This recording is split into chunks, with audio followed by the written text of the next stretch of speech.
Olá, está no ar mais um Ver TV, um programa para quem gosta de televisão. Nós discutimos aqui toda semana o papel da TV na sociedade brasileira e você é sempre o nosso convidado. A televisão e a literatura, em alguns momentos, caminham juntas, nas adaptações para novelas e minisséries ou através de programas específicos voltados para o mundo das letras. No Ver TV de hoje, nós vamos conversar sobre a presença do livro na televisão. E para isso, nós convidamos Manuel da Costa Pinto, jornalista, crítico literário, colunista da Folha de São Paulo. Ele foi editor-chefe do programa Entre Linhas e é um dos apresentadores do programa Metrópolis da TV Cultura de São Paulo. Ana Maria Balog, professora da USP e também do programa de pós-graduação em Comunicação e Mídia da Universidade Paulista, Unip. Ela é autora do livro Conjunções, Disjunções, Transmutações, da literatura ao cinema e à TV. E Del Rangel, diretor de televisão e cinema. Ele dirigiu a minissérie Os Maias na Rede Globo, tendo sido também diretor-geral de teledramaturgia do SBT. Muito obrigado ao Del, à Ana, ao Manuel, por terem aceito o convite para conversarmos sobre esse tema que na TV aberta não é muito conversado, o livro e a literatura. Mas antes de começar aqui a nossa conversa, vamos ver um rápido VT sobre o tema de hoje. Vamos pra escola, Tom, tá na hora. Não, vocês vão andando que eu vou logo mais. Como quiser, Tom. Depois não se espante se a gente ficar de castigo, hein? Sentado junto com as meninas. O Teatro da Juventude foi um programa pioneiro da TV brasileira. Exibido pela antiga Tupi, tinha o médico Júlio Gouveia como apresentador. Ele fazia questão de mostrar o livro de onde vinha a história mostrada ao telespectador. Aqui estou eu novamente encerrando mais uma história do sítio do Pica-Pau Amarelo. Isso me traz muita saudade. Bem, mas isso já é uma outra história, porque esta entrou por uma porta, saiu pela outra, quem quiser que conte outra. Aos poucos, as adaptações de obras literárias tornaram-se comuns na TV, muitas fazendo grande sucesso. Pode escrever no seu caderninho. Um dia a Tieta volta pro Agreste. Mas não para se rebaixar, pedir clemência, mas para se vingar. E se somos severinos iguais em tudo na vida, morremos de morte igual, mesmo a morte severina, que é a morte de que se morre, de velhice antes dos 30, de emboscada antes dos 20, de fome um pouco por dia. Acredite, meus amigos, nós somos diferentes dos animais apenas porque sabemos perdoar. O livro Gabriela, Cravo e Canela, de Jorge Amado, é um dos maiores exemplos da presença da literatura brasileira na televisão. Hoje eu sou Gabriela,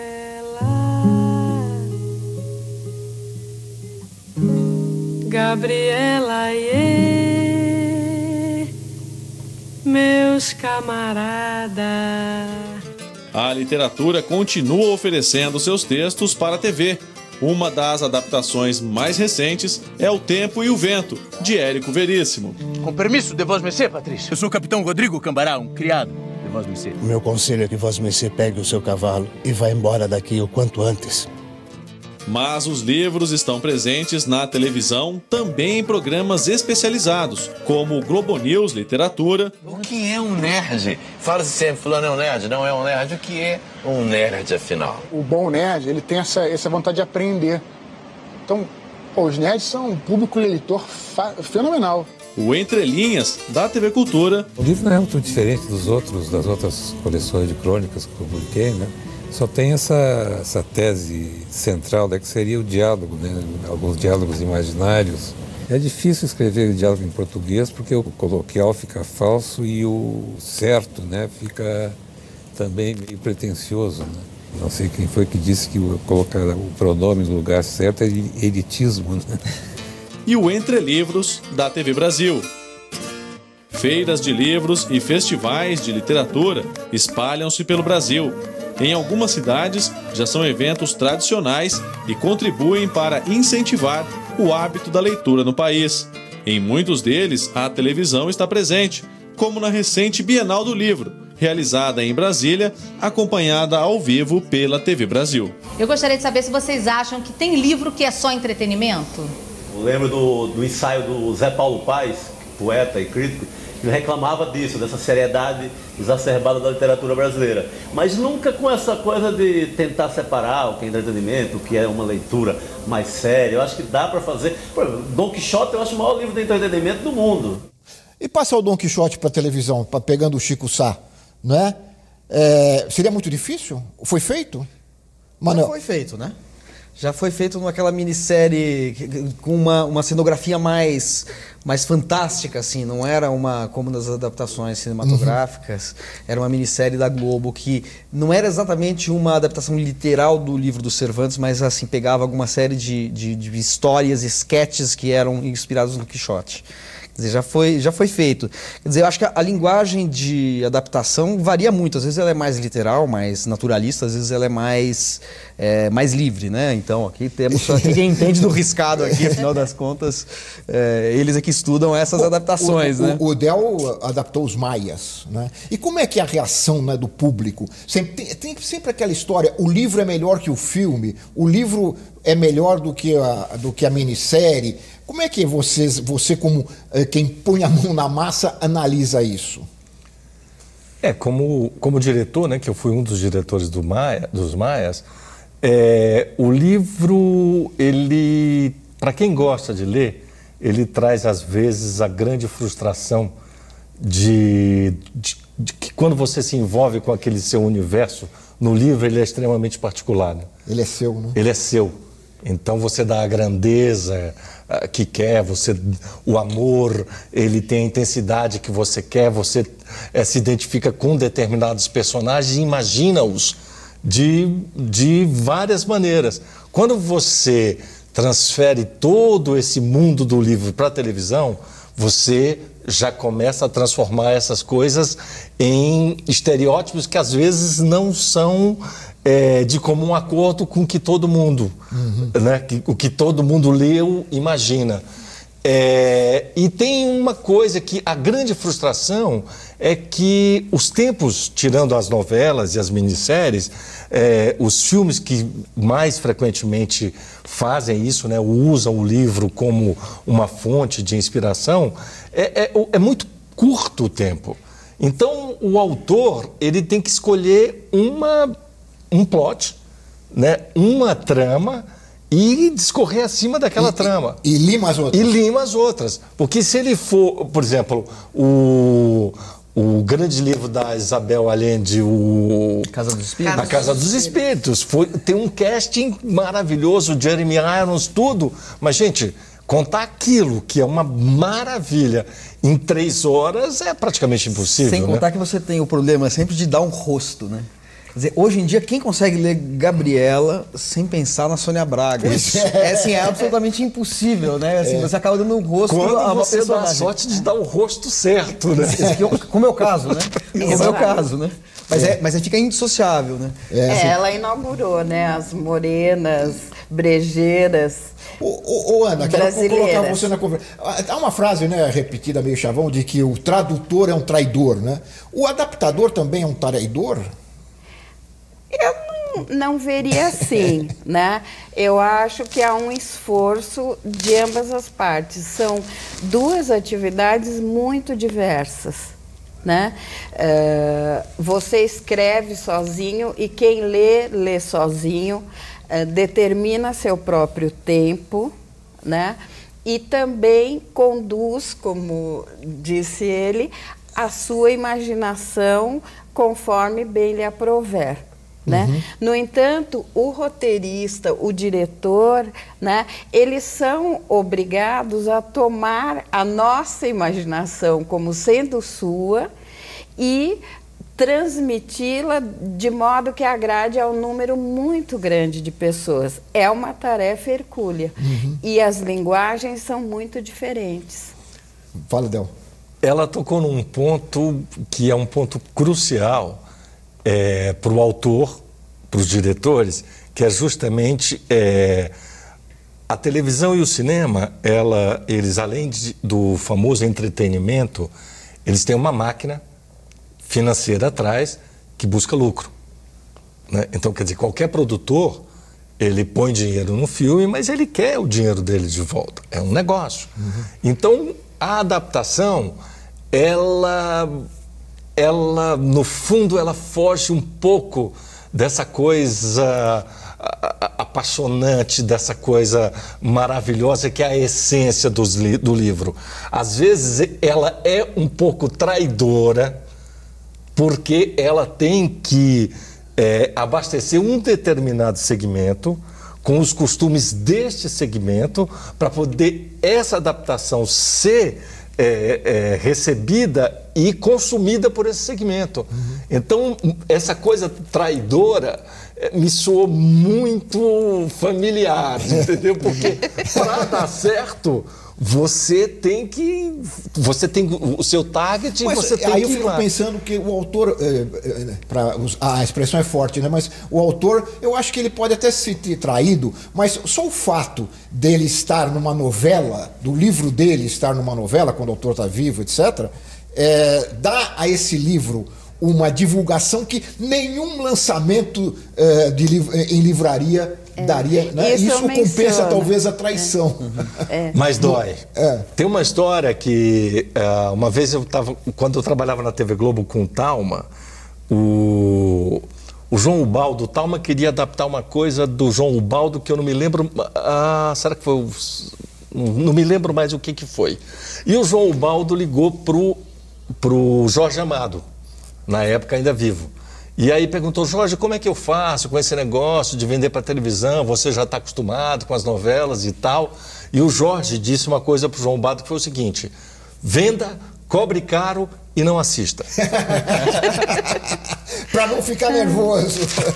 Mas tem um outro aspecto, eu acho, que não é só traição, é também o poder de você dar para um público enorme uma identidade, um rosto para um personagem, e ele faz com que as pessoas, através dessa imagem, busquem a palavra. Né? A maior parte dos livros vendeu muito depois que adaptada. Eu prefiro o termo transmutada, porque você transmuta para várias linguagens, né? Aliás, você usa essa palavra transmutar, tem um paralelo também com essa ideia da tradução e da traição, porque os poetas concretos criaram o termo transcriação, para a tradução como transcriação. Eles usaram transluciferação. Eu acho que às vezes mas aí é uma coisa meio mefistofélica, né? Mas às vezes tem que ser, né? O Haroldo de Campos tem um livro chamado sobre transcriação, quer dizer, que é a teoria da tradução como uma recriação. E você usa a transmutação, que eu acho que tem paralelo, né? Portanto, a tradução, talvez televisiva, ela não é necessariamente uma traição, ela pode ser essa transmutação. E quando consegue se fazer isso? Então, na verdade, o termo é do Jacobson, né? Então ele considera que você tem tradução de língua para língua, que já é uma dificuldade, basta pegar a poesia, né? O Otávio Paz tem um texto muito bonito sobre isso, né? Mas no caso de você ter uma transmutação na linguagem televisiva, uma coisa que era palavra pode ser som, pode ser ruído, pode ser um diálogo, pode ser uma música, né? E será que a gente percebeu que o sentido foi transmutado? Eu me dediquei muito à análise do Vidas Secas, tudo. Então, a dificuldade daqueles nordestinos foi transmitida em grande parte por um ruído de uma carroça, de uma roda que não andava. Não é palavra, mas é uma transmutação fortíssima para o som. E antecipa todos os momentos ruins do Fabiano e da Senhora Vitória. Quer dizer, você o outro meio usando os seus recursos para falar de uma outra Então, difícil pôr na balança, né? E você a representação das emoções, né? Você usa todos os sentidos na televisão e no cinema, né? Você vê, você ouve, e através desses dois você leva a emoção, o suspense. Esse som preconiza a angústia. Exato. Eu daria um exemplo que talvez não ser de televisão, mas do cinema, mas é um exemplo clássico que é muito importante, que é a adaptação do Morte em Veneza, do Thomas Mann pelo Visconti. Primeiro que o Visconti tinha como colaboradora a Suso Cecchi D'Amico, que era uma roteirista de primeiríssimo time, que adaptou quase todos os filmes que ele fez, né, todos os romances que ele adaptou foram feitos por ela. Você veja, no Morte em Veneza, nós temos uma história de um escritor que vai para Veneza e se apaixona por um adolescente, enfim, né, que é idealizado, aquela beleza apolínea que ele fica admirando e tal. É um escritor. Quando eles passam para o cinema, eles se transformam num compositor, um pouco calcado na imagem do Mahler, do Gustav Mahler. E a música, o adagietto, que é o quarto movimento da Quinta Sinfonia de Mahler, passa a ser a própria tradução do texto do Thomas Mann. Então você tem aí um cruzamento de linguagens que sai da literatura que fala de um escritor para o cinema que fala de um compositor e que pode, portanto, utilizar a música deste compositor-personagem para traduzir aquilo que o escritor original do texto dizia. Então é uma obra, enfim, estou falando de uma obra-prima. Mas talvez esse possa ser um modelo para quem vai fazer adaptação em qualquer linguagem visual.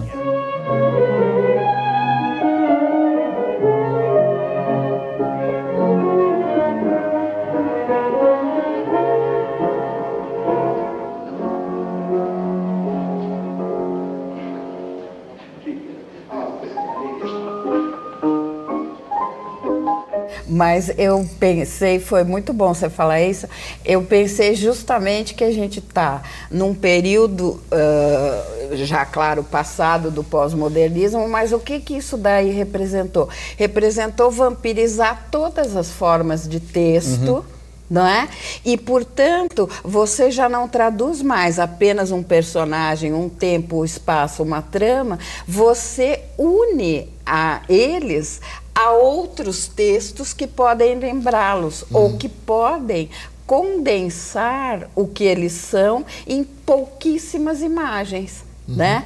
Então, essa vampirização textual também mudou. E eu acho que a TV é a grande responsável pela vampirização textual. Eu analisei longamente o Vamp, O Que Rei Sou Eu, enfim, outras coisas, agora recentemente esse do Shakespeare que teve.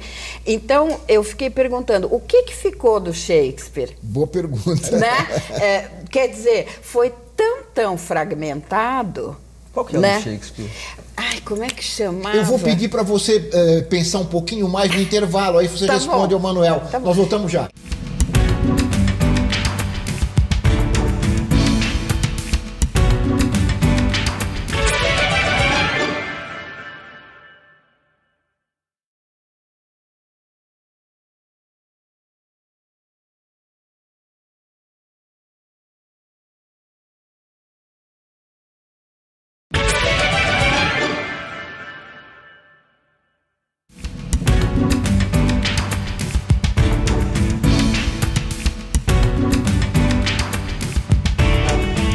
Voltamos com o Ver TV, que conversa hoje sobre essa relação entre a televisão e a literatura. E nós terminamos o primeiro bloco falando em vampirização, não é, Ana? E você lembrava uma minissérie. Eu falei de vampirização textual porque tem já a visão do Paul Virilio, né, que o mundo de hoje é uma dromoscopia, é uma corrida, assim, que não para um segundo, né? E então isso, em termos dos textos, gerou, a meu ver, analisando as novelas, como eu disse, né, desde Vamp até tudo que você quiser, né, O Beijo do Vampiro, enfim, inúmeras outras, há uma verdadeira, não é mais uma adaptação, né? Não é mais uma menção simples, é uma verdadeira vampirização textual em que você não faz uma mera citação, você vampiriza um gênero inteiro, como aí no caso de Vamp, ou você fragmenta de tal modo o texto, como eu mencionava, o Som e Fúria, que é feito a partir, primeiro, dos festivais do Shakespeare, depois foi feito por uma emissora canadense, do Canadá foi para os Estados Unidos, e no Brasil fez-se Som e Fúria, né? Então, mas adaptando trechos de várias obras do Shakespeare, não de uma só. Tem Macbeth. Na mesma... Na mesma conjuntura. E mais, feito por um monte de diretores, quer dizer, tudo está se fragmentando. Eu estava falando com ele que a visão que se tem hoje, antigamente o respeito pelo autor era quase sagrado, né? O Daniel Filho falou, adaptamos, né, o Primo Basílio, não tem nada que não seja de essa. Maria Adelaide Amaral, né, já na sua postura como roteirista, ela diz que não escaparia, né, ao fogo cruzado dos fãs de essa, mas que ela preferia adaptar várias obras, né? Então, a obra do autor é considerada como um mosaico do qual o roteirista pode escolher, e não mais aquela reverência total que se tinha ao texto anteriormente, que todo mundo morria de medo de cruzar a linha. Essa é a minissérie que o Del dirigiu. Os Maias. Da Maria Adelaide. Isso, da Maria Adelaide. Mas tem uma coisa muito interessante quando você fala isso. Eu acho que a morte de manter a essência, a morte da essência, vamos dizer, da literatura para cá, ela tem um grande vilão, que chama-se... Qual é? Índice de audiência. Esse é o... Eu acho que desde o momento em que as televisões começaram a ter como referência não mais a qualidade, sim o índice de audiência, a qualquer custo, tudo ruiu. Tudo ruiu. Eu estou sendo bem pragmático. Então, quer dizer, essa falta teórica de respeito com os grandes nomes da literatura vem por uma pressão. Era incompatível com a audiência, com a busca da audiência. Porque você tem... Se a gente pensar bem, me veio uma coisa muito na cabeça. Imagina o modelo de antigamente, quando você escrevia uma história, ela tinha começo, meio e fim. Você acompanha bem isso. Agora, ela tem arcos e subarcos. Hoje em dia, ela tem beats. Beats são os momentos de clímax dentro de uma cena.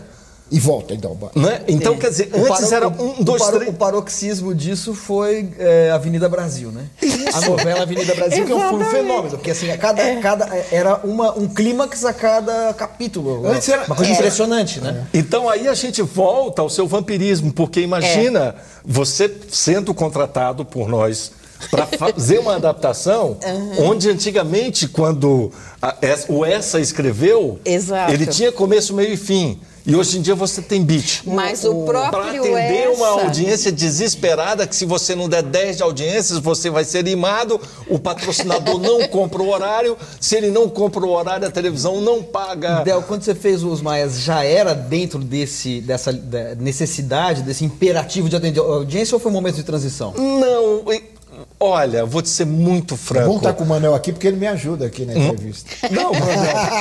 É que normalmente eu estou do lado. Não, tá ótimo. Eu já tenho uns 30 anos de televisão. Eu apanhei muito nesses 30 anos por causa de audiência. Foi a coisa que eu mais ouvi na minha vida. Tem que dar audiência, não está dando certo, o que é que vai fazer? Vamos mudar, vamos apressar a trama.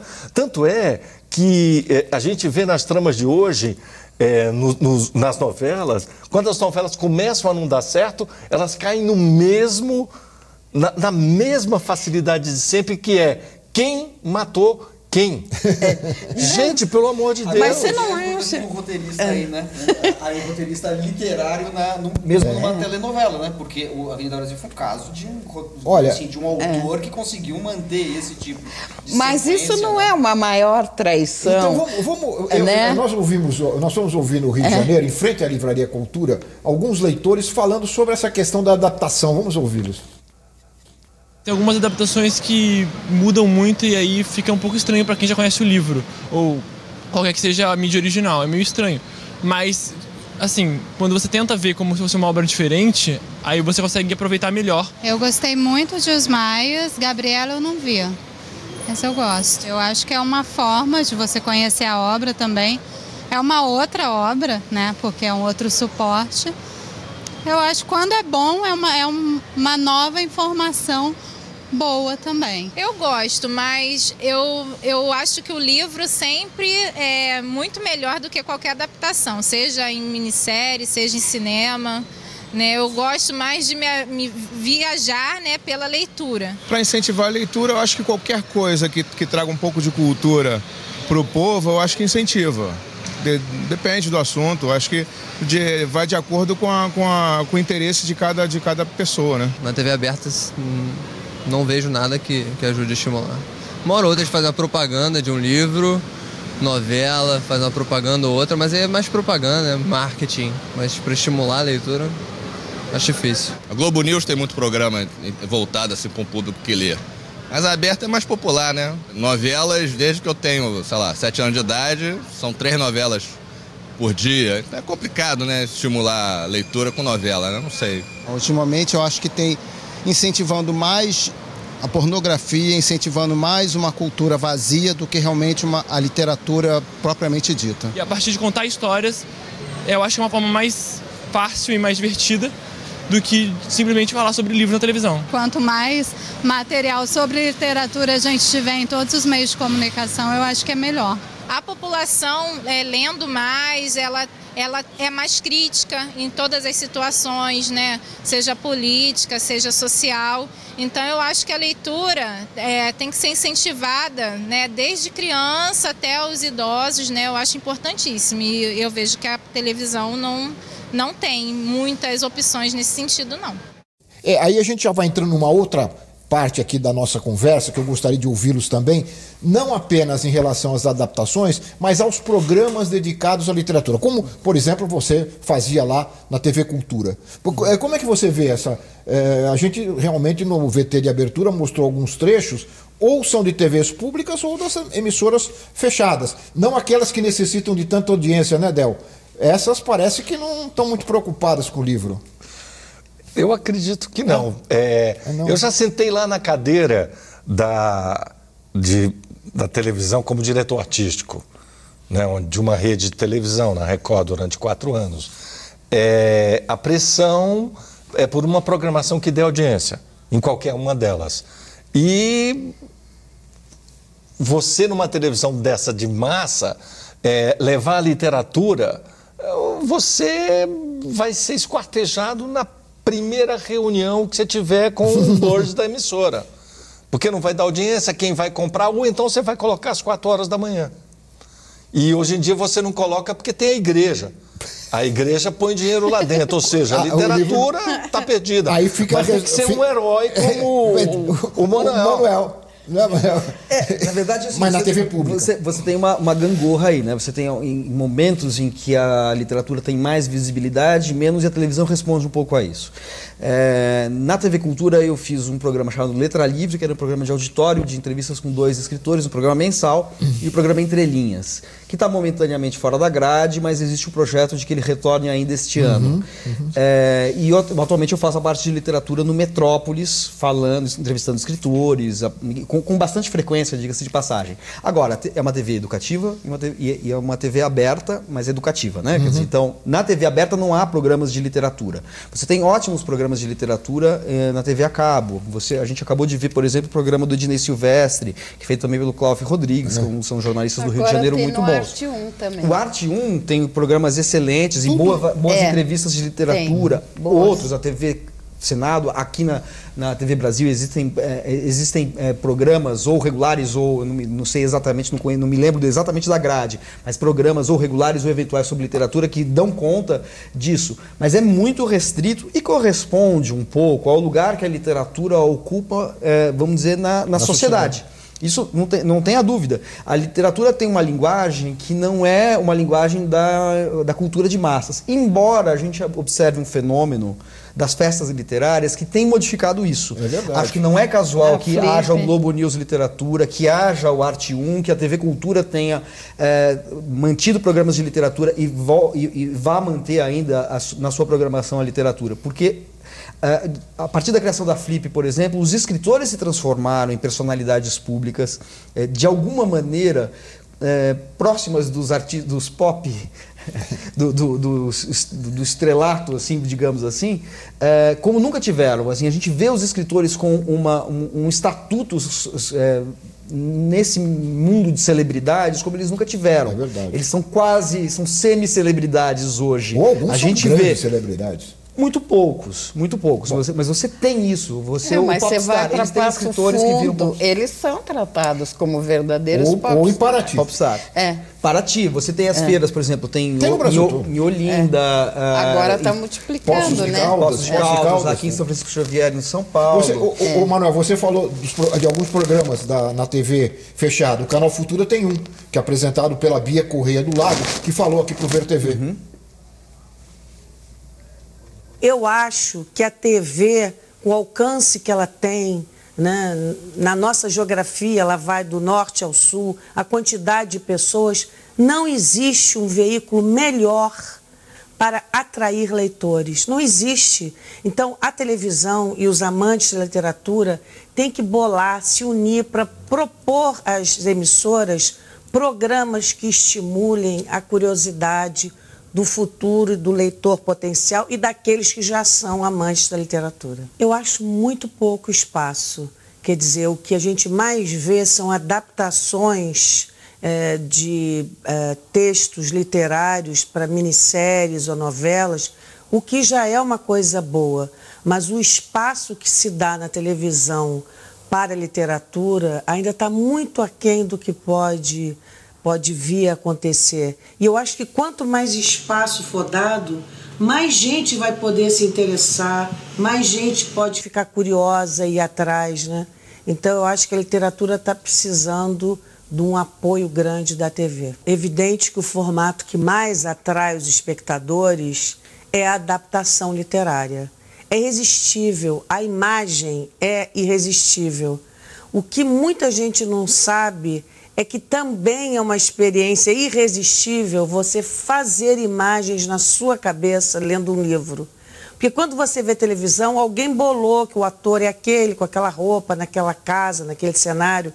Agora, quando você pega um livro e você começa a imaginar a cara do personagem, a casa, a maneira como as coisas vão acontecendo, você faz o seu próprio filme na cabeça, essa é uma experiência inigualável. Então, eu acho que se a pessoa que fizer um programa na TV puder passar paixão, entusiasmo, o cara estuda tudo, física, matemática, estatística, quanto mais literatura. Então, falta alguém, né, programas que entusiasmem o espectador. Depois de 13 anos fazendo entrevista com escritores na televisão, eu acho que existe um público interessado em literatura, nos escritores, como eles pensam, como eles escrevem, como é que se faz para ser escritor.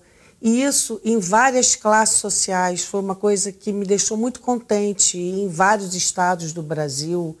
Então, existe um interesse, mas é claro que é um interesse reduzido, é um nicho, é um grupo, né?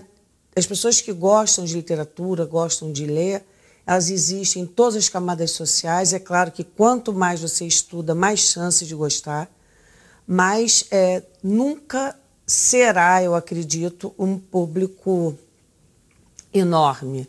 Não acredito que no Brasil a gente tenha feito nada para estimular que um grande segmento da população fique doida para ver um programa literário. Não.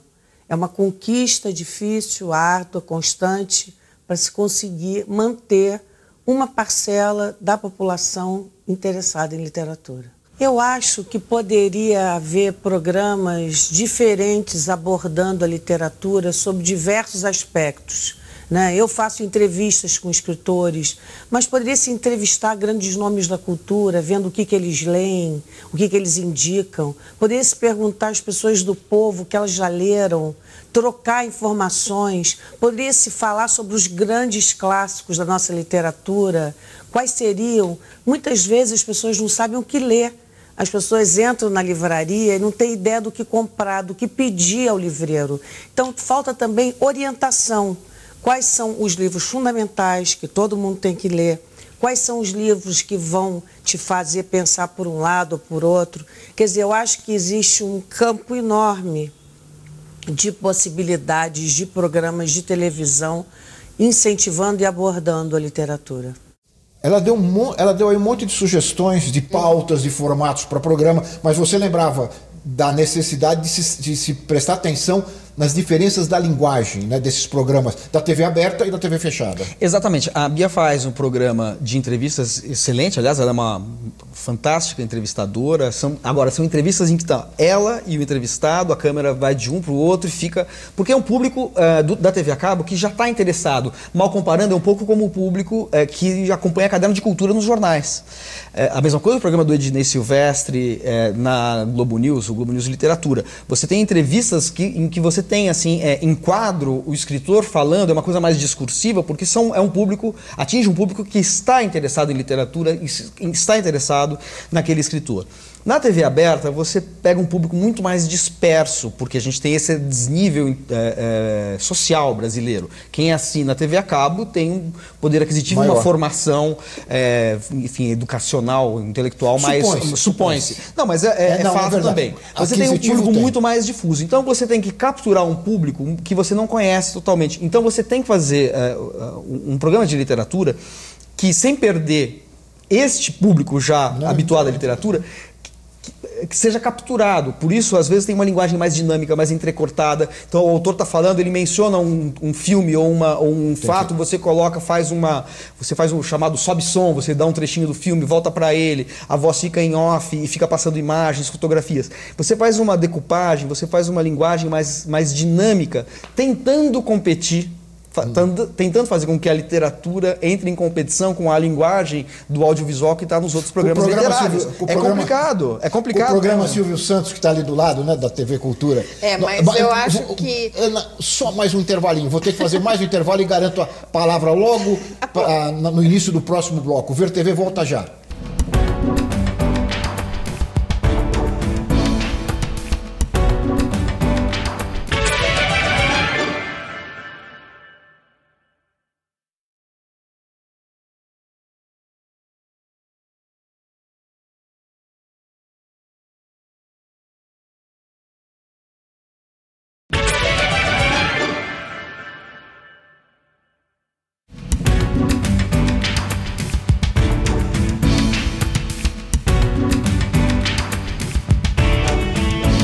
Nós estamos de volta com o Ver TV, que conversa hoje sobre a presença da literatura na televisão.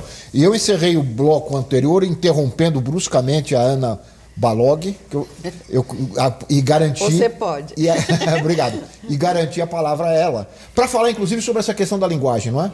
Exato, porque ele se referia, né, ao fato de que um público de elite tem uma outra postura, né, diante da adaptação. Mas a própria TV aberta já pressupõe um público um pouco mais elitizado ao transmitir as minisséries, preferentemente num horário posterior às 10. E ainda...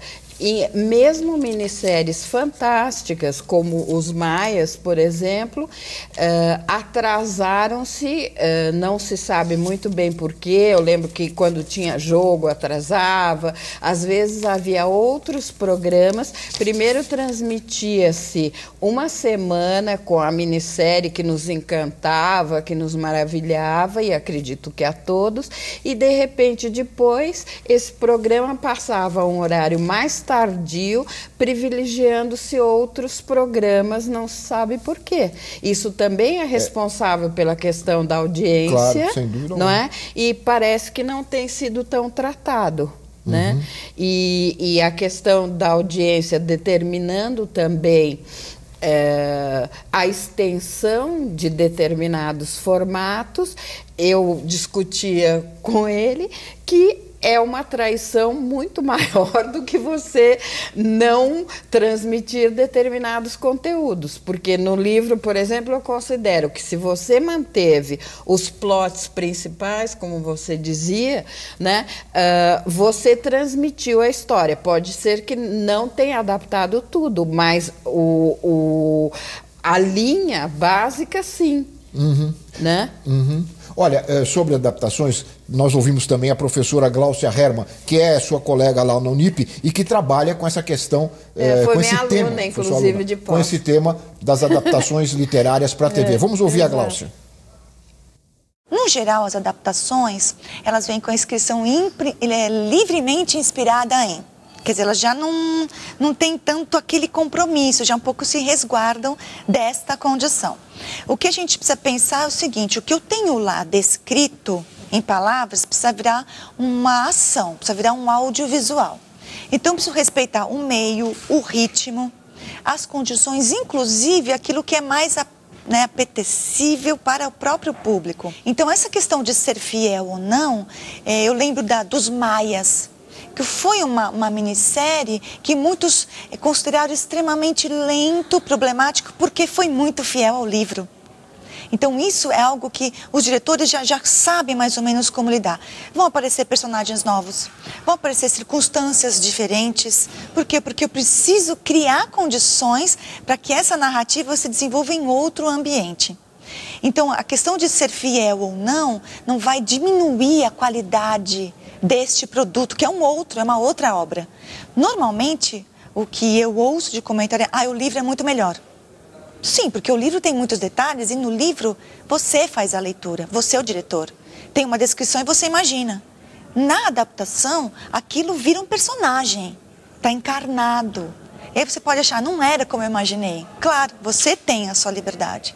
Então, essa questão das relações entre as duas é uma relação que deve ser vista com muita parcimônia, não deve ser o critério primordial para se julgar a qualidade aí de uma adaptação literária para a televisão. Nós já tivemos mais espaço, que esse espaço diminuiu por questões que vão desde a nossa crise educacional, que as pessoas não conseguem, não têm mais aquela formação de base que valorize a literatura como meio, inclusive de hobby, de lazer. E eu tenho sentido falta desse espaço, sim. Acho que a grande última adaptação que nós tivemos foi O Tempo e o Vento, do Érico Veríssimo. Foi a grande última adaptação. E ela teve bastante aceitação. E a anterior, que é a que eu estudo, é a Gabriela, do Jorge Amado, foi em 2012.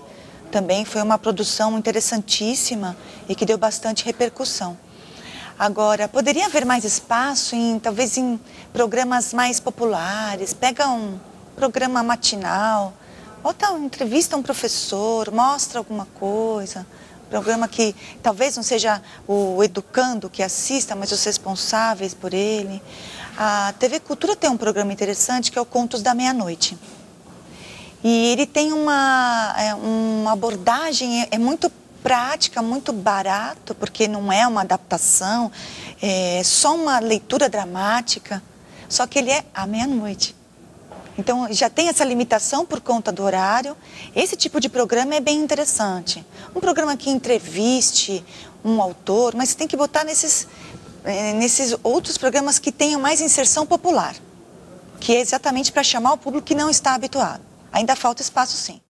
Bom, então outras sugestões aí de popularizar a literatura e o livro na televisão. Ela lembra do Contos da Meia-Noite, o Manuel lembrava aqui que ele está no ar, mas são reprises, né? Exatamente, é um programa que é quase um clássico da TV Cultura que com justiça vem sendo reapresentado e eu acho que vai render ainda, vai se prestar a muitas reapresentações. Mas não precisava ser à meia-noite, né? Podia ser mais cedo.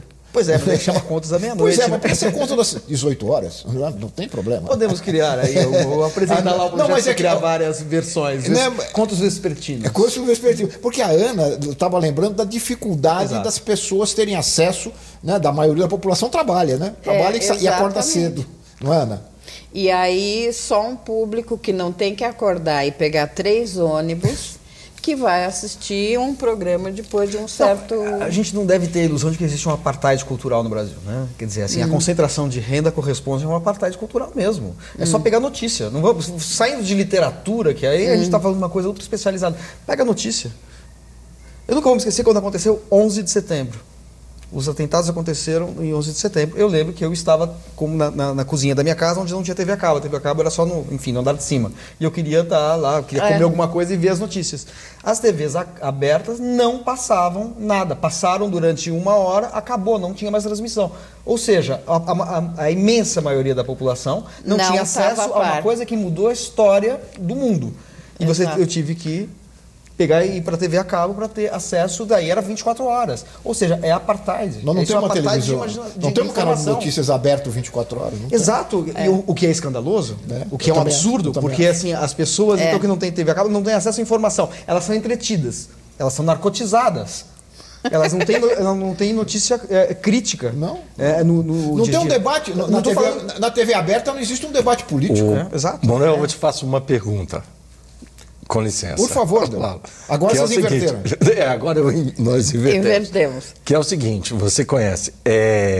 Será que os homens fazedores da televisão de hoje em dia conhecem o público para o qual eles estão fazendo essa televisão?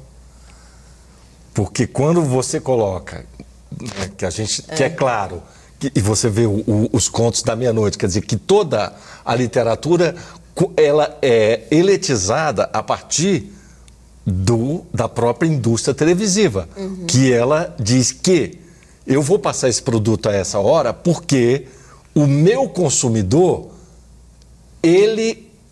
quem vai consumir esse produto vai ser um público X que não precisa tomar o ônibus. Ou seja, ele pré-julga a vontade de quem quer assistir. Ele é incapaz de pensar que, se ele fizer um formato, né, como você estava falando, de acordo com o trabalhador que vai e que pega o ônibus, que ele absorva toda aquela informação, né, com uma coisa menos elitista, com palavras mais agradáveis, né,